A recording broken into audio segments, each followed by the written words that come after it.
ಸುದ್ದಿಗೋಷ್ಠಿಯನ್ನು ಉದ್ದೇಶಿಸಿ ಶ್ರೀ ಜಗದೀಶ್ ಶೆಟ್ಟರ್ ಸಾಹೇಬರು ಮಾತಾಡಬೇಕಂತ ವಿನಂತಿ ಮಾಡಿ.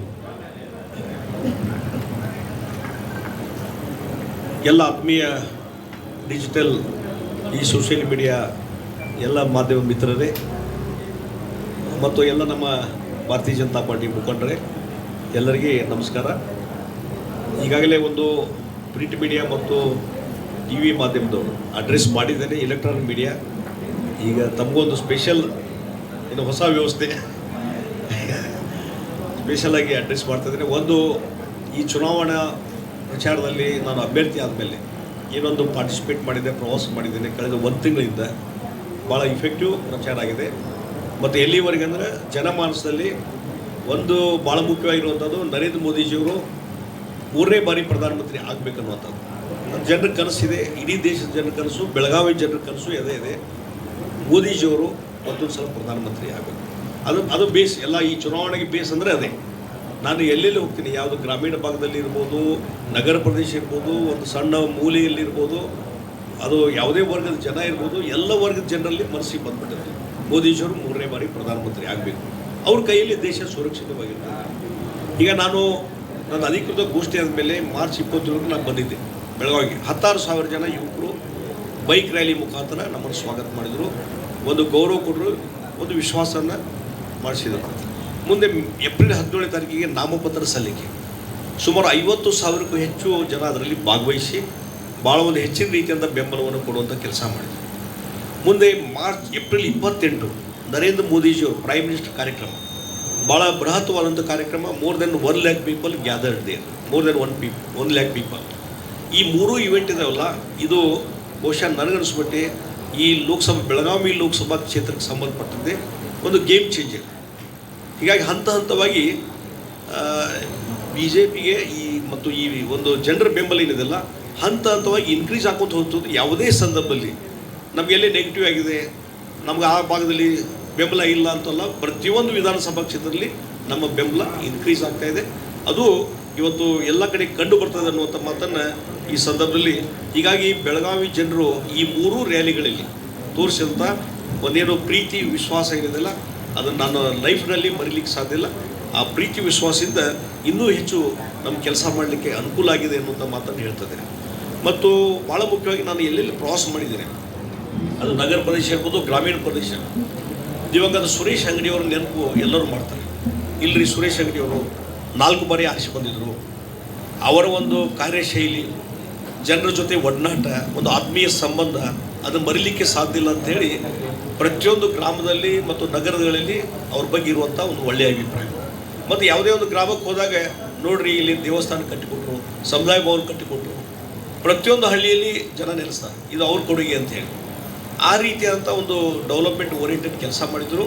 ಮತ್ತು ಗ್ರಾಮೀಣ ಭಾಗದಲ್ಲಿ ಮೋದಿಜಿಯವರ ಕೊಡುಗೆ ಏನಿದೆಲ್ಲ, ಜಲಜೀವನ ಮಿಷನ್, ಪ್ರತಿಯೊಂದು ಹಳ್ಳಿಗೆ ಕುಡಿ ನೀರಿನ ವ್ಯವಸ್ಥೆ, ಪ್ರತಿಯೊಂದು ಊರಿಗೆ ಕುಡಿ ನೀರು ವ್ಯವಸ್ಥೆ ಅಷ್ಟೇ ಅಲ್ಲ, ಪ್ರತಿಯೊಂದು ಮನೆಗೆ ನಲ್ಲಿ ಮುಖಾಂತರ ನೀರು ಕೊಡುವಂಥ ವ್ಯವಸ್ಥೆ. ಇದು ಯಾವ ಪ್ರಧಾನಮಂತ್ರಿಯೂ ಮಾಡಲಿಕ್ಕೆ ಆಗಿರಲಿಲ್ಲ. ಅದನ್ನು ಇವತ್ತು ಮೋದಿಜಿಯವರು ಇವತ್ತು ಸುರೇಶ್ ಅಂಗಡಿಯವ್ರ ಮುಖಾಂತರ ಮಾಡಿಸಿದ್ರು ಅನ್ನುವಂಥದ್ದು ಭಾಳ ವಿಶೇಷವಾದದ್ದು. ಜನ ಅದನ್ನು ನೆನಪಿಟ್ಕೊಂಡಿದ್ದಾರೆ. ಮತ್ತು ಸುರೇಶ್ ಅಂಗಡಿಯವ್ರು ಮಾಡಿದಂಥ ಇನ್ನೂ ಹಲವಾರು ಕೆಲಸಗಳು ನಮ್ಮ ಕಣ್ಣು ಮುಂದಿದೆ. ಒಂದು ರೈಲ್ವೆ ಸ್ಟೇಷನ್, ಹೊಸದಾಗಿ ರೈಲ್ವೆ ಸ್ಟೇಷನ್ ಇಂಪ್ರೂವ್ಮೆಂಟ್ ಮಾಡಿದರು. ಭಾಳ ಒಂದು ಅಚ್ಚುಕಟ್ಟಾದಂಥ ರೈಲ್ವೆ ನಿಲ್ದಾಣ ಆಗಿದೆ, ಹೈಟೆಕ್ ರೈಲ್ವೆ ನಿಲ್ದಾಣ ಆಗಿದೆ. ಮತ್ತು ಬೆಳಗಾವಿಯಿಂದ ಕಿತ್ತೂರು ಮುಖಾಂತರ ಧಾರವಾಡದ ರೈಲ್ವೆ ಲೈನ್, ಹೊಸ ರೈಲ್ವೆ ಲೈನ್ ಹಾಕಲಿಕ್ಕೆ ಹಿಂದಿನ ಸರ್ಕಾರ ಎಲ್ಲ ಒಂದು 10 ಕೋಟಿ 15 ಕೋಟಿ ಬಜೆಟ್ ಇಟ್ಟಿದ್ರು. ಇವರು 900 ಕೋಟಿ ಹಣ ಸ್ಯಾಂಕ್ಷನ್ ಮಾಡಿ ಇವತ್ತು ಅದಕ್ಕೆ ಲ್ಯಾಂಡ್ ಎಕ್ವಿಷನ್ ರಾಜ್ಯ ಸರ್ಕಾರ ಈಗಾಗಲೇ ಸ್ಟಾರ್ಟ್ ಮಾಡಿದೆ. ಇನ್ನೊಂದು 20% ಮಾತ್ರ ಉಳಿದಿದೆ, ಅದು ಕಂಪ್ಲೀಟ್ ಆಗ್ತದೆ. ಇನ್ನೊಂದು 1-2 ವರ್ಷದಲ್ಲಿ ಹೊಸ ರೈಲ್ವೆ ಲೈನ್ ಆಗ್ತದೆ. ಈ ಲೋಂಡಾದ ಮೇಲೆ ಬರುವಂಥ ಹೆಚ್ಚಿನ ಅವಧಿಗೆ ತಪ್ಪಲಿಕ್ಕೆ ಸಾಧ್ಯತೆ, ಬೆಂಗಳೂರಿಗೆ ನಡುವಿನ ಅಂತರ ಕಡಿಮೆ ಆಗಲಿಕ್ಕೆ ಸಾಧ್ಯತೆ, ಆ ಕೆಲಸ ಆಗ್ತದೆ. ಮತ್ತು ಭಾಳ ಜನರ ಬೇಡಿಕೆ ಇತ್ತು, ಬೆಳಗಾವಿಯಿಂದ ನೇರವಾಗಿ ಬೆಂಗಳೂರಿಗೆ ಹೊಸ ಟ್ರೈನ್ ಮಾಡಬೇಕಂತೇಳಿ. ಅದನ್ನು ಮಾಡಿದರು. ರಾತ್ರಿ 9 ಗಂಟೆಗೆ ಬಿಟ್ಟು ಬೆಳಿಗ್ಗೆ 6 ಗಂಟೆ ರೀಚ್ ಆಗುವಂಥ ಟ್ರೈನ್ ಮಾಡಿದ್ರಿಂದ ಭಾಳ ಪಾಪ್ಯುಲರ್ ಆಗ್ಯದು. ಅಂಗಡಿ ಎಕ್ಸ್ಪ್ರೆಸ್ ಅಂತ ಇವತ್ತು ಕರೀತಾರೆ. ಆ ಕೆಲಸ ಅಂಗಡಿಯವರು ಮಾಡಿದರು. ಇದರ ಜೊತೆಗೆ ಇವತ್ತು ಏರ್ಪೋರ್ಟು ಉಡಾನ್ ಯೋಜನೆಯನ್ನು ತೊಗೊಂಬಂದಿದ್ದರಿಂದ ಇವತ್ತು ದೊಡ್ಡ ಪ್ರಮಾಣದಲ್ಲಿ ಇವತ್ತು ಬೆಳಗಾವಿ ಏರ್ಪೋರ್ಟು ಡೆವಲಪ್ ಆಗಿದೆ. ಈಗಾಗಲೇ ಮೊನ್ನೆ ಪತ್ರಿಕೆಯಲ್ಲಿ ಬಂದಿತ್ತು, it is a third busiest airport after immediately next to the Bengaluru and Mangaluru. ಹೀಗಾಗಿ ಆ ರೀತಿ ಒಂದು ಗ್ರೇಡ್ ಬಂದಿದೆ. ಉತ್ತರ ಕರ್ನಾಟಕದಲ್ಲೇ ಬಿಸಿಯೆಸ್ಟ್ ಅನ್ನಕ ಆಯ್ತಿದ್ದು. ಇನ್ನೂ ಅದು ಬೆಳೀಲಿಕ್ಕೆ ಇನ್ನೂ ಸ್ಕೋಪ್ ಇದೆ. ಮಂಗಳಾಂಗಡಿಯವರು ಸಂಶೋಧನದಾದಮೇಲೆ ಅದಕ್ಕೆ ನರೇಂದ್ರ ಮೋದಿ ಇವ್ರ ಕಡೆಯಿಂದ 310 ಕೋಟಿ ವಿಶೇಷ ಅನುದಾನ ತೊಗೊಂಬಂದು ಈಗ ಮತ್ತೆ ಹೊಸ ಬಿಲ್ಡಿಂಗ್ ಟರ್ಮಿನಲ್ ನಂಬರ್ 2 ಕನ್ಸ್ಟ್ರಕ್ಷನ್ ಮಾಡಲಿಕ್ಕೆ ಅಣಿಯನ್ನು ಇಟ್ಟಿದ್ದಾರೆ. ಅದು ಆಯ್ತು ಅಂದರೆ ಇನ್ನೂ 10 ಸಿಟಿಯಲ್ಲಿ ಕನೆಕ್ಷನ್ ಸಿಗ್ತದೆ, ಏರ್ ಕನೆಕ್ಷನ್ನು. ಅಷ್ಟೇ ಅಲ್ಲ, ನಾನು ಹೇಳುವಂಥದ್ದು ಇವತ್ತು ಬರುವಂಥ ವರ್ಷಗಳಲ್ಲಿ ಬೆಳಗಾವಿ ಏರ್ಪೋರ್ಟ್ ಇಂಟರ್ನ್ಯಾಷನಲ್ ಏರ್ಪೋರ್ಟ್ ಆಗ್ತದೆ. Belagavi airport international airport. ಅದರಿಂದ ಈ ಭಾಗದ ಬಿಸ್ನೆಸ್ಸು, ಆರ್ಥಿಕ ಚಟುವಟಿಕೆ ಜಾಸ್ತಿ ಆಗ್ತವೆ ಮತ್ತು ಉದ್ಯಮಿಗಳು ಜಾಸ್ತಿ ದೊಡ್ಡ ಪ್ರಮಾಣದಲ್ಲಿ ಬೆಳೀಲಿಕ್ಕೆ ಸಾಧ್ಯತೆ. ಆ ಕೆಲಸ ಬರುವಂಥ ದಿವಸದಲ್ಲಿ ಮಾಡುವಂಥ ಜವಾಬ್ದಾರಿ ನಮ್ಮದೆಲ್ಲ ಇದೆ. ಅದನ್ನು ನಾವು ಮಾಡ್ತೀವಿ ಅನ್ನುವಂಥದ್ದು ನಾವು ಮಾಡ್ತೀವಿ. ಮತ್ತು ಸ್ಮಾರ್ಟ್ ಸಿಟಿ ಬೆಳಗಾವಿಗೆ ತೊಗೊಂಬಂದರು ಸುರೇಶ್ ಅಂಗಡಿಯವರು. ಅದಕ್ಕೊಂದು ಗ್ರೇಡ್ ಬರಬೇಕಂದಾಗ ಮೊದಲೇ ಲಿಸ್ಟಲ್ಲಿ ಬರಲಿಲ್ಲ. ಅವ ನಾನು ಮುಖ್ಯಮಂತ್ರಿ ಇದ್ದಾಗ 100 ಕೋಟಿ ಸ್ಪೆಷಲ್ ಗ್ರ್ಯಾಂಟ್ ಸ್ಯಾಂಕ್ಷನ್ ಮಾಡಿದ್ರಿಂದ, ಕೆಲವೊಂದು ಮೂಲಭೂತ ಕೆಲಸಗಳನ್ನು ಮಾಡಿದ್ರಿಂದ, ಆ ರ್ಯಾಂಕಿಂಗ್ದಲ್ಲಿ ಬಂದಿದ್ದರಿಂದ ಇವತ್ತು ಸ್ಮಾರ್ಟ್ ಸಿಟಿ ಯೋಜನೆ ಬಂತು. ಕೇಳ್ತಾರೆ ಜಗದೀಶ್ ಶೆಟ್ಟರ್ ಏನು ಮಾಡ್ಯಾರ ಅಂತೇಳಿ. 100 ಕೋಟಿ ಕೊಟ್ಟಿದ್ದು ಇವತ್ತು ಸ್ಮಾರ್ಟ್ ಸಿಟಿ ಬರಲಿಕ್ಕೆ ಅದು ಮೂಲ ಕಾರಣ ಆಯಿತು. ಇವತ್ತು ಸುವರ್ಣಸೌಧ ನಿರ್ಮಾಣ ಆಗುವಂಥದ್ದಲ್ಲಿ ಜಾಗ ಎಲ್ಲಿ ಮಾಡ್ಬೇಕಂತ ಡಿಸ್ಪ್ಯೂಟ್ ಆದಾಗ ಅದನ್ನು ಸಾಲ್ವ್ ಮಾಡಿದಂಥ ವ್ಯಕ್ತಿ ಸ್ಪೀಕರ್ ಆಗಿ ಜಗದೀಶ್ ಶೆಟ್ಟರ್ ಅನ್ನೋಂಥದ್ದು ನಾನು ಇವತ್ತು ಕಾಂಗ್ರೆಸ್ ಅವ್ರಿಗೆ ಹೇಳಿ ಬಯಸ್ತಾ ಇದ್ದೇನೆ. ಈ ರೀತಿ ಕಾಂಟ್ರಿಬ್ಯೂಷನ್ ಉಸ್ತುವಾರಿ ಮಂತ್ರಿ ಇದ್ದಾಗ ಕೋವಿಡ್ ಬಂದಿತ್ತು, ಅದನ್ನು ಉಪಕ್ರಮ ತಗೊಂಡು ಮಾನಿಟರ್ ಮಾಡಿ ಕೋವಿಡ್ ನಿಯಂತ್ರಣ ಮಾಡುವಂಥದ್ದು, ಆಕ್ಸಿಜನ್ ಕೊರತೆ ಆಗದ ರೀತಿಯಲ್ಲಿ ನಡ್ಕೊಂಡು ಹೋಗಿದ್ದು, ಇವೆಲ್ಲ ಸಣ್ಣ ಕೆಲಸ ಅಲ್ಲ. ಇದು ಕಾಂಗ್ರೆಸ್ ಅವ್ರದ್ದು ಎದ್ದು ಕಾಣೋದೇ ಇಲ್ಲ. ಅವ್ರಿಗೆ ಇಂಥವು ಯಾವ ಕಷ್ಟ ಗುರ್ತಾ ಇಲ್ಲ ಅವ್ರಿಗೆ. ಯಾಕಂದ್ರೆ ಅವ್ರದ್ದು ಬೆಳಗಾವಿ ಗೌರ್ಮೆಂಟ್ ಏನೂ ಕಾಂಟ್ರಿಬ್ಯೂಷನ್ ಇಲ್ಲ ಅವ್ರದ್ದು. ಈ 1 ವರ್ಷದಲ್ಲಿ ಏನು ಕಾಂಟ್ರಿಬ್ಯೂಷನ್ ಏನೂ ಇಲ್ಲ. ಅದಕ್ಕಾಗಿ ನಮ್ಮ ಕಡೆ ಲಿಸ್ಟ್ ಇದೆ. ಇವತ್ತು ಹಿಂದೆ ವಿಶ್ವ ಕನ್ನಡ ಸಮ್ಮೇಳನ ಮಾಡಿದವರು ಏನು BJP ಸರ್ಕಾರ ಇದ್ದಾಗ. ಅಧಿವೇಶನ ಇಲ್ಲಿ ನಡಲಿಕ್ಕೆ ಕಾಂಗ್ರೆಸ್ ಅವರು ಯಾಕೆ ಮಾಡಿಲ್ಲ ವಿಶ್ವ ಕನ್ನಡ ಸಮ್ಮೇಳನ? ಇಲ್ಲಿ ಅಧಿವೇಶನ ನಮ್ಮ ಕೋಲಿಷನ್ ಗೌರ್ಮೆಂಟ್ ಇದ್ದಾಗ ಅವತ್ತು ಅಧಿವೇಶನ ಪ್ರಾರಂಭ ಮಾಡಿದ್ದು ನಾವು ಈ ಸಂದರ್ಭದಲ್ಲಿ. ಅದಾದಮೇಲೆ ಅಧಿವೇಶನ 2 ಬಾರಿ KLU ಸೊಸೈಟಿ ಕ್ಯಾಂಪಸ್ ಆದಮೇಲೆ ಮುಂದೆ ಪರ್ಮನೆಂಟ್ ಆದಂಥ ಒಂದು ವೆನ್ಯೂ ಮಾಡ್ಬೇಕಂತೇಳಿ ಸುವರ್ಣಸೌಧ ನಿರ್ಮಾಣ ಆಯಿತು. ಈ ಪ್ರತಿ ವರ್ಷ ಅಧಿವೇಶನ ಆಗ್ತದೆ. ಅದ್ರಿಗೆ ಎಷ್ಟು ಅಡ್ವಾಂಟೇಜ್ ಆಗಿದೆ ಅಂದರೆ ಬೆಳಗಾವಿಗೆ 2ನೇ ರಾಜಧಾನಿ ಅಂತ ಕರೆಯುವಂಥ ಒಂದು ಸಂಪ್ರದಾಯ ಚಾಲೂ ಆಯಿತು. ಬೆಳಗಾವಿಗೆ ಒಂದು ಸೆಂಟ್ರಲ್ ಸ್ಟೇಜ್ ಬರಲಿಕ್ಕೆ ಅನುಕೂಲ ಆಯಿತು. ಆ ಹಿನ್ನೆಲೆಯಲ್ಲಿ ಇವತ್ತು ಇಲ್ಲಿ ಮಾಡಬೇಕಂತ ಹಲವಾರು ಇನ್ನೂ ಕೆಲಸ ಕಾರ್ಯಗಳಿದ್ದಾವೆ. ಸುರೇಶ್ ಅಂಗಡಿಯವರು ಮಾಡಿದಂಥ ಕೆಲಸ ಕಾರ್ಯಗಳ ಜೊತೆಗೆ ಅಪೂರ್ಣವಾದಂಥ ಕನಸೇನಿದೆ ಅದು ನಡೆಸ್ಕೊಡುವಂಥ ಕೆಲಸ ನಾನು ಮಾಡ್ತೀನಿ. ಹೀಗಾಗಿ ಒಂದು ನಾನು ಇಲ್ಲಿ ಪಾರ್ಲಿಮೆಂಟ್ ಸದಸ್ಯನಾದ ಮೇಲೆ ಇಲ್ಲಿ ಜನರ ಆಶೀರ್ವಾದದಿಂದ ಎಲ್ಲರ ಸಹಕಾರದೊಂದಿಗೆ ನಾನು ಹೇಳುವಂಥದ್ದು ಈ ಒಂದು ಬೆಳಗಾವಿಗೆ ಒಂದು ವಿಷನ್ ಡಾಕ್ಯುಮೆಂಟ್ ರೆಡಿ ಮಾಡಿಕೊಂಡು ನನ್ನ ಒಂದು ಅಪೀಲ್ನಲ್ಲಿ ಪರ್ಸನಲ್ ಅಪೀಲ್ನಲ್ಲಿ ಈಗಾಗಲೇ ಕೆಲವೊಂದು ವಿಚಾರನ ಹೇಳಿದ್ದೇನೆ. ಇನ್ನು ಬರುವಂಥ ದಿವಸಗಳಲ್ಲಿ ಎಲ್ಲರ ವಿಶೇಷ ಪ್ರಕಾರ ಪಾರ್ಲಿಮೆಂಟ್ ಸದಸ್ಯನಾದ ಮೇಲೆ ಇಲ್ಲಿದ್ದಂಥ ನಮ್ಮ ಎಲ್ಲ BJP ಮುಖಂಡರು ಮತ್ತು ಚೇಂಬರ್ ಆಫ್ ಕಾಮರ್ಸು ಮತ್ತು ಇಲ್ಲಿ ಇಂಟೆಲೆಕ್ಚುಯಲ್ಸ್ ಇದ್ದಾರೆ ಮತ್ತು ಕ್ರೀಡೆ ಅಸೋಸಿಯೇಷನ್ದವರು ಇದ್ದಾರೆ ಹಾಗೂ ಇಂಡಸ್ಟ್ರಿಸ್ಟು ಚೇಂಬರ್ ಆಫ್ ಕಾಮರ್ಸ್ ಎಲ್ಲರೂ ಕನ್ಸಲ್ಟ್ ಮಾಡಿಕೊಂಡು ಎಕ್ಸ್ಪರ್ಟ್ ಕನ್ಸಲ್ಟ್ ಮಾಡಿ ಒಂದು ವಿಷನ್ ಡಾಕ್ಯುಮೆಂಟ್ ರೆಡಿ ಮಾಡ್ತಾರೆ. ಅದ್ರ ಪ್ರಕಾರ ಬೆಳಗಾವಿಯ ಸಮಗ್ರ ಅಭಿವೃದ್ಧಿಗೆ ಒತ್ತು ಕೊಟ್ಟು ಕೆಲಸವನ್ನು ಮಾಡ್ತೀನಿ ಅನ್ನೋಂಥ ಪ್ರಾಮಿಸನ್ನು ನಾನು ಮಾಡ್ತೀನಿ. ಆ ಹಿನ್ನೆಲೆಯಲ್ಲಿ ಇಲ್ಲಿ ಭಾಳ ಮುಖ್ಯವಾಗಿ ಹೊಸ ಉದ್ದಿಮೆ ಬರಬೇಕಾಗಿದೆ. ಲಾರ್ಜರ್ ಬಿಗರ್ ಇಂಡಸ್ಟ್ರೀಸ್ ಅದು ಬರಬೇಕಾಗಿದೆ. IT ಕಂಪನಿಗಳು ಬರಬೇಕಾಗಿದೆ. ಅದನ್ನು ತರುವಂಥ ಪ್ರಯತ್ನ ನಾನು ಮಾಡ್ತೀನಿ. ಫಾರ್ಮಸ್ಯೂಟಿಕಲ್ ಇಂಡಸ್ಟ್ರಿ ಬೆಳವಣಿಗೆ ಆಗಲಿಕ್ಕೆ ಸಾಧ್ಯತೆ ಮತ್ತು ಅದೇ ರೀತಿ ಟೆಕ್ಸ್ಟೈಲ್ ಪಾರ್ಕ್ ತರಲಿಕ್ಕೆ ಸಾಧ್ಯತೆ, ಅದೇ ರೀತಿ ಇದರದ್ದು ಫುಡ್ ಪಾರ್ಕ್ ತರಲಿಕ್ಕೆ ಸಾಧ್ಯತೆ ಮತ್ತು ಇದರ ಜೊತೆ ಕೃಷಿಗೆ ಸಂಬಂಧಪಟ್ಟಂಥ ಕೃಷಿ ಆಧಾರಿತ ಇಂಡಸ್ಟ್ರಿ ತರಲಿಕ್ಕೆ ಸಾಧ್ಯತೆ. ಇವೆಲ್ಲ ಒಂದು ಕನಸು ಕಂಡು ಅದನ್ನು ಈಡೇರಿಸುವಂಥ ಕೆಲಸವನ್ನು ನಾನು ಮಾಡ್ತೀನಿ. ಮತ್ತು ಇದರ ಜೊತೆಗೆ ಇವತ್ತು ಕೆಲವೊಂದು ನಾನು ಪ್ರವಾಸ ಮಾಡಿದಾಗ ಕೆಲವೊಂದು ಘಟನೆಗಳು ಕೆಲವೊಂದು ಸ್ಥಳಗಳಿಗೆ ಭೇಟಿ ಕೊಟ್ಟಾಗ ಇದು ಉದ್ಯಮಿಗೆ ಸಂಬಂಧಪಟ್ಟಂಥ ಇನ್ನೊಂದು ನಾನು ಹೇಳುವಂಥದ್ದು SIR ಅನ್ನುವಂಥದ್ದು ಸ್ಪೆಷಲ್ ಇನ್ವೆಸ್ಟ್ಮೆಂಟ್ ರೀಸನ್. ನಾನು ಇಂಡಸ್ಟ್ರಿಯಲ್ ಪಾಲಿಸಿಯಲ್ಲಿ ಇದ್ದೇನೆ. ಸ್ಪೆಷಲ್ ಇನ್ವೆಸ್ಟ್ಮೆಂಟ್ ರೀಸನ್ ಇದು ಈ ಸ್ಕೀಮನ್ನು ಈಗಾಗಲೇ ಕಾನೂನು ಮಾಡಿದ್ರು ನಮ್ಮ BJP ಸರ್ಕಾರದ. ಅದನ್ನು ಅನುಷ್ಠಾನ ಮಾಡುವಂಥ ಕೆಲಸ ಸಿದ್ದರಾಮಯ್ಯವರು ಮಾಡಲಿಲ್ಲ. ಇವರೆಲ್ಲ ಕಾಂಗ್ರೆಸ್ಸಿನ ನಾಯಕರು ಹೋಗಿ ಮಾಡಿಸ್ಬೋದಾಗಿತ್ತು. ಬೆಳಗಾವಿ ಅಂತ ರೀಸನ್ ಅಂತ ಘೋಷಣೆ ಮಾಡಿ ಒಂದು ನೋಟಿಫಿಕೇಶನ್ ಹೊರಡಿಸಿದ್ದು ಸಾಕು. ಇಲ್ಲಿ ಬೆಳಗಾವಿಗೆ ವಿಶೇಷವಾದಂಥ ಸೌಲಭ್ಯ ಸಿಗ್ತವೆ. ಜನರಲ್ಲಾಗಿ ಸಬ್ಸಿಡಿ ಟ್ಯಾಕ್ಸ್ ಕನ್ಸಿ ಏನು ಸಿಗ್ತವೆ ಅದನ್ನು ಮೀರಿ ಇನ್ನೂ ಹೆಚ್ಚು ಕನ್ಸಿಷನ್ ಸಿಗಲಿಕ್ಕೆ ಸಾಧ್ಯತೆ. ಆವಾಗ ಹೊಸ ಇಂಡಸ್ಟ್ರಿ ಬರಲಿಕ್ಕೆ ಸಾಧ್ಯತೆ. ಗಣಗಾಲ ಇಂಡಸ್ಟ್ರಿಯಲ್ ಏರಿಯಾ ಅದು ಡೆವಲಪ್ ಆಗಿದ್ದಿಲ್ಲ.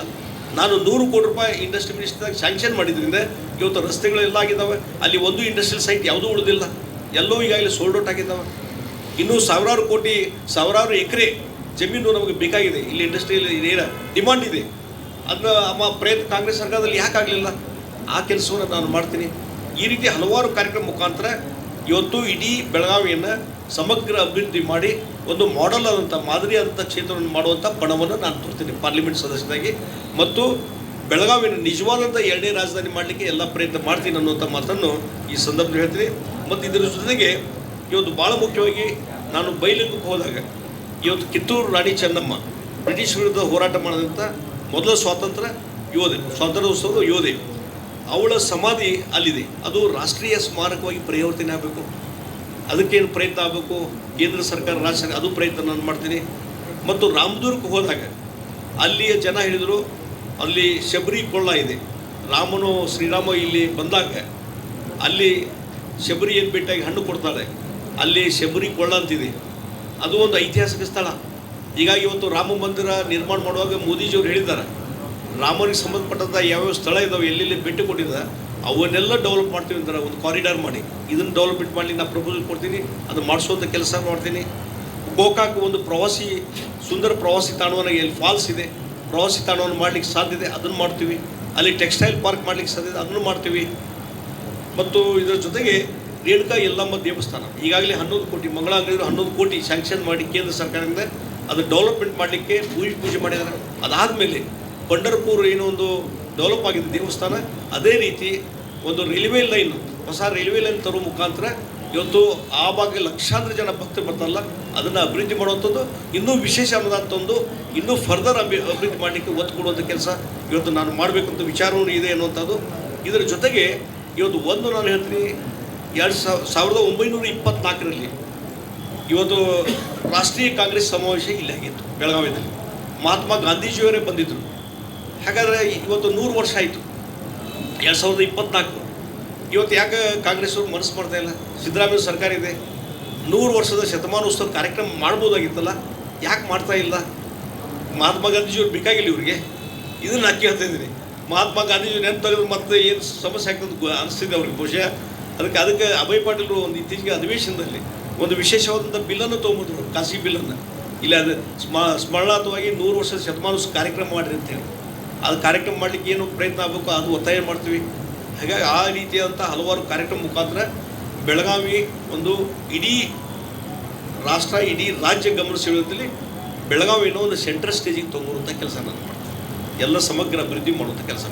ಹೀಗಾಗಿ ನಾನು ಒಂದೇ ಒಂದು ವಿನಂತಿ ಮಾಡ್ತೀನಿ, ಇವತ್ತು ಜಗದೀಶ್ ಶೆಟ್ಟರು ಇವತ್ತು ಇಲ್ಲಿನ ಸ್ಪರ್ಧೆ ಮಾಡಿದ್ದಾರೆ, ಈ ಒಂದು ಬೆಳಗಾವಿಯ ಅಭಿವೃದ್ಧಿಗೆ ಒತ್ತು ಕೊಡುವಂಥ ಕೆಲಸ ಮಾಡ್ತೀನಿ. ದಯವಿಟ್ಟು ನಾನು ಮತದಾರರಲ್ಲಿ ವಿನಂತಿ ಮಾಡೋದು, ದಯವಿಟ್ಟು ನನಗೆ ಆಶೀರ್ವಾದ ಮಾಡಿ ಇಲ್ಲಿ ನಿಮ್ಮ ರಿಪ್ರೆಸೆಂಟೇಟಿವ್ ಆಗಿ ಕೆಲಸ ಮಾಡಲಿಕ್ಕೆ ಒಂದು ಅವಕಾಶ ಕೊಡಿ.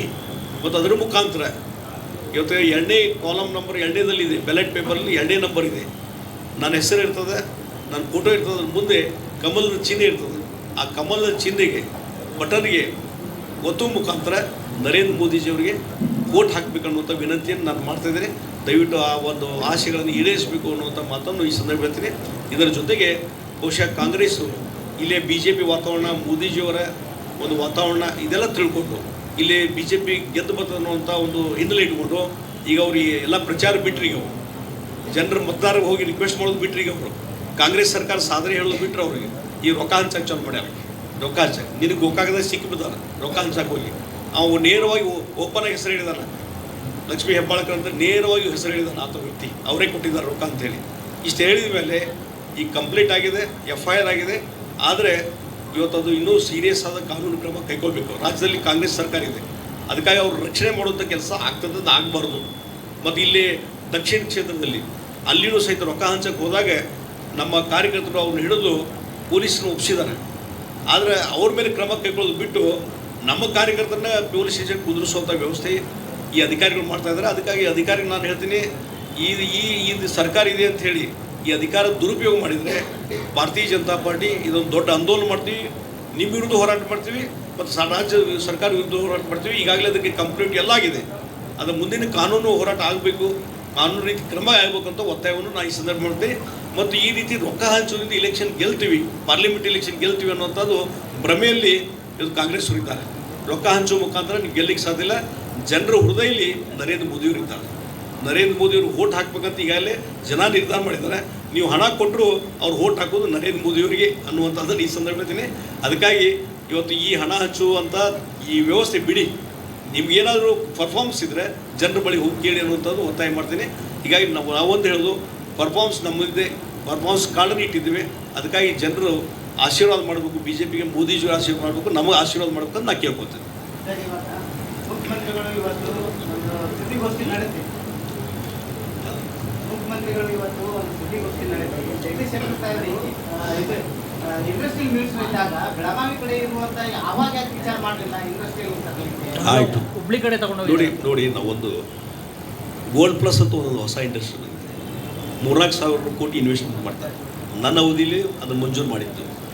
ಮತ್ತು ಇನ್ನೊಂದು ಹೇಳ್ತೀನಿ, ಕಣಗಾಲ ಇಂಡಸ್ಟ್ರಿಯಲ್ ಏರಿಯಾ ಅದು ಡೆವಲಪ್ ಆಗಿಲ್ಲ. ಕಾಂಗ್ರೆಸ್ ಅವ್ರು ಯಾಕೆ ಮಾಡಲಿಲ್ಲ? ಅದು ಡೆವಲಪ್ ಆಗಿದ್ದಿಲ್ಲ. 100 ಕೋಟಿ ರೂಪಾಯಿ ಸ್ಯಾಂಕ್ಷನ್ ಮಾಡಿ ರೋಡು, ರಸ್ತೆ, ಗಟರ್ ಎಲ್ಲ ಮಾಡಿದ್ದೆ ನಾನು. ಅದಾದಮೇಲೆ ಇವತ್ತು ಅಲ್ಲಿದ್ದಂಥ ಇಂಡಸ್ಟ್ರಿಯಲ್ ಸೈಟ್ಸು ಮಾರಾಟ ಆಗಿದ್ದಾವೆ. ಇವತ್ತು ಏನು ಮಾಡಬೇಕು ಅದನ್ನು ಮಾಡಿದ್ದೀನಿ. ಇಂಡಸ್ಟ್ರಿಯಲ್ ಒಂದು ಎಲ್ಲ ಇಂಡಸ್ಟ್ರಿಯಲ್ ಮೀಟಿಂಗ್ ಮಹಾರಾಷ್ಟ್ರದ ಸತಿಗೆ ಇಲ್ಲಿ ಬಂದಿದ್ದು. ಹೀಗಾಗಿ ಇವತ್ತು ಇಲ್ಲಿ ನಮ್ಮ ದಕ್ಷಿಣದಲ್ಲಿ ಇಂಡಸ್ಟ್ರಿ ಎಸ್ಟೇಟ್ ಇದೆ, ಅಲ್ಲಿ ಅಲ್ಲಿ ಅಲ್ಲಿ ಉದ್ಯಮ ಭಾಗ ಅಂತಿದೆ. ಅಲ್ಲಿ ರಸ್ತೆ ಸರಿಯಾಗಿರಲಿಲ್ಲ. ಕಾಂಗ್ರೆಸ್ ಅವ್ರು ಏನು ಮಾಡಿದ್ವಿ ವರ್ಷ ಅವಧಿಯೊಳಗೆ ಇಲ್ಲಿ ನಮ್ಮ ಶಾಸಕರು ಅಲ್ಲಿ ಅಭಯ್ ಪಾಟೀಲ್ ಪ್ರಯತ್ನ ಮಾಡಿ ಎಲ್ಲ ಕಡೆ ಕಾಂಕ್ರೀಟ್ ರೋಡ್ಸ್ ಮಾಡಿದವ್ರು ಏನು 60 ಕೋಟಿ ಖರ್ಚು ಮಾಡಿದ್ದಾರೆ. ಹೀಗಾಗಿ ನಾನು ಹೇಳ್ತೀನಿ, ಇವ್ರಿಗೆ ಕಾಂಗ್ರೆಸ್ದವ್ರಿಗೆ ಅಭಿವೃದ್ಧಿ ಪರವಾಗಿ ಕೆಲಸ ಮಾಡೋ ಗುರುತನೇ ಇಲ್ಲ ಅವರಿಗೆ. ಆಯ್ತಪ್ಪ, ನಾವು ಈಗ ಪಟ್ಟಿ ಹೇಳಿದೆ ನಾನು, ಸುರೇಶ್ ಅಣ್ಣ ಮಾಡಿದ್ದು, ನಾವು ಮಾಡಿದ್ದು, ನಮ್ಮ ಶಾಸಕರು ಮಾಡಿದ್ದು. ಆಯ್ತಪ್ಪ, what is your contribution to this development of this Belagavi district?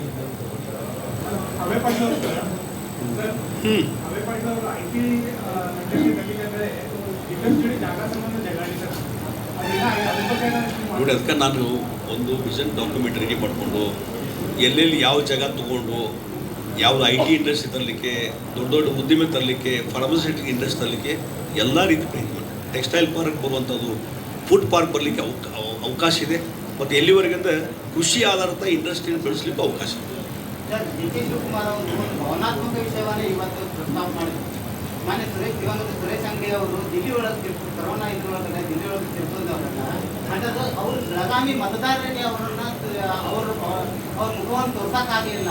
ಇವರಂಥ BJP ನಾಯಕರು ನೀವು ಒಬ್ಬರು ಸಂಬಂಧಿಕರಾಗಿ ಅವಾಗ ಅಧಿಕಾರದಲ್ಲಿ ಇದ್ದು ನಿಮಗೊಂದು ಇದನ್ನು ಮಾಡೋಕ್ಕಾಗಲಿಲ್ಲ. ಬೆಳಗಾವಿ ಜನರಿಗೆ ನೀವು ಮತದಾರರಿಗೆ ಅನ್ಯಾಯ ಮಾಡಿದ್ರಿ ಅಂತ. ಅದಕ್ಕೆ ನಾವು ಒಂದು ಹೇಳ್ತೀನಿ, ಈ ಕಾಂಗ್ರೆಸ್ ಅವ್ರಿಗೆ BJP ಬಗ್ಗೆ, ಮೋದಿಜಿಯವ್ರ ಬಗ್ಗೆ, ಜಗದೀಶ್ ಶೆಟ್ಟರ್ ಬಗ್ಗೆ ಮಾತಾಡಲಿಕ್ಕೆ ಯಾವುದೂ ವಿಷಯ ಇಲ್ಲ.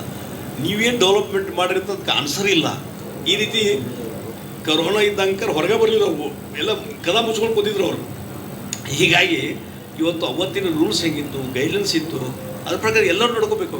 ನಾನು ಭಾಳಷ್ಟು ಪ್ರಯತ್ನ ಮಾಡಿದ್ದೆ. ನಾನು ಹೋಮ್ ಮಿನಿಸ್ಟ್ರಿಗೆ ಎಲ್ಲರೂ ಭೇಟಿಯಾಗಿ ಎಲ್ಲ ಮಾಡಿದ್ದೆ. ಆದರೆ ಅವತ್ತಿನ ರೂಲ್ಸು ರೆಗ್ಯುಲೇಷನ್ ಮತ್ತು ಇದು ಬರೀ ನಮಗೊಂದು ಅಪ್ಲೈ ಅಲ್ಲ.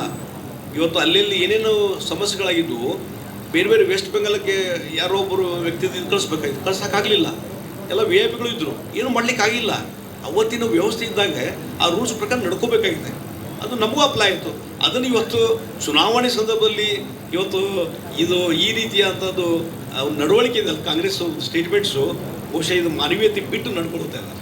ಸರ್, ಈಗ ನಿಮ್ಮ ಒಂದು ಗೆಲುವಿಗೆ JDS ಸಹ ಸಾಕಷ್ಟು ಸಪೋರ್ಟ್ ಕೊಟ್ಟಿದೆ. ಎಲ್ಲೊಂದು ಕಡೆ ಪ್ರಜ್ವಲ್ ಅಂತಕ್ಕಂಥ ಒಂದು ಇದು ಬ್ರೈನ್ ಪ್ರಕರಣ ನೋಡಿ, ಇಲ್ಲಿ JDSದವರು ನಮ್ಮ ಅಲಯನ್ಸ್ಗೆ ಬಂದು ಇಲ್ಲಿನೂ ಕೆಲಸ ಮಾಡ್ತಾ ಇದ್ದಾರೆ.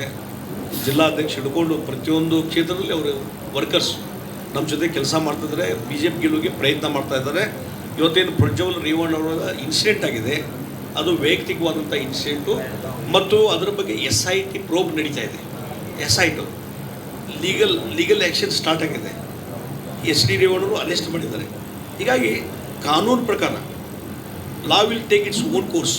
ಕಾನೂನು ಪ್ರಕಾರ ಯಾರು ತಪ್ಪು ಮಾಡಿದರೆ ಕಾನೂನು ಪ್ರಕಾರ ಕ್ರಮ ಕೈಗೊಳ್ಳೋದು ಒಬ್ಬನ ಕುಮಾರಸ್ವಾಮಿ ಹೇಳಿದರೆ ಎಲ್ಲರೂ ಹೇಳ್ತಾ ಇದ್ದಾರೆ. ಅದು ಈ ಚುನಾವಣೆಯಲ್ಲಿ ಇಂಪ್ಯಾಕ್ಟ್ ಆಗೋದಿಲ್ಲ. ಸರ್, ಕೊನೆಯದಾಗಿ ಕೇಂದ್ರ ಸರ್ಕಾರ ಬರ ಪರಿಹಾರ 3,000 ಕೋಟಿಯನ್ನು ಬಿಡುಗಡೆ ಮಾಡಿದೆ. ಕರ್ನಾಟಕ ಸರ್ಕಾರ ಕೇಳಿದ್ರು 18,000 ಚಿಲ್ಲರೆ. ಎಷ್ಟು ಬರಬೇಕಾಗಿತ್ತು? ಇನ್ನೂ ನಮ್ಮ ಪಾಲು ಬರಬೇಕಾಗಿತ್ತು. ಕೇಂದ್ರ ಸರ್ಕಾರ ಯಾಕೆ ಇದನ್ನು ಮಾಡ್ತಾರೆ? ನಾನು ಒಂದು ಮಾಧ್ಯಮ ಮಿತ್ರರಲ್ಲಿ ಹೇಳ್ತೀನಿ, ನಾನು ಕಂದಾಯ ಸಚಿವನಾಗಿ ಕೆಲಸ ಮಾಡಿದ್ದೀನಿ. ಎಲ್ಲ ಸರ್ಕಾರಗಳು 18,000 20,000 ನಾವು ಬೇಡಿಕೆನ ಇಟ್ಟಿರ್ತೀವಿ. ಅದಕ್ಕೊಂದು ರೂಲ್ಸು ಗೈಡ್ಲೈನ್ಸ್ ಇದ್ದಾವೆ. ಅಲ್ಲಿ ಕೂತು ಬಗೆಹರಿಸ್ಕೊಂಡು ಬರಬೇಕು.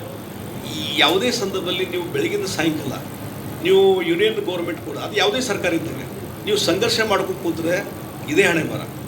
ಈಗ ಒಡಿಸ್ಸಾದಲ್ಲಿ ಚೀಫ್ ಮಿನಿಸ್ಟರ್ ನವೀನ್ ಪಟ್ನಾಯಕ್ ಎಂದರ ಕೇಂದ್ರ ಸರ್ಕಾರ ಸಂಘರ್ಷ ಮಾಡ್ಕೊಂಡ್ರಿ, ಸಂಘರ್ಷ ಮಾಡ್ಯಾರನು.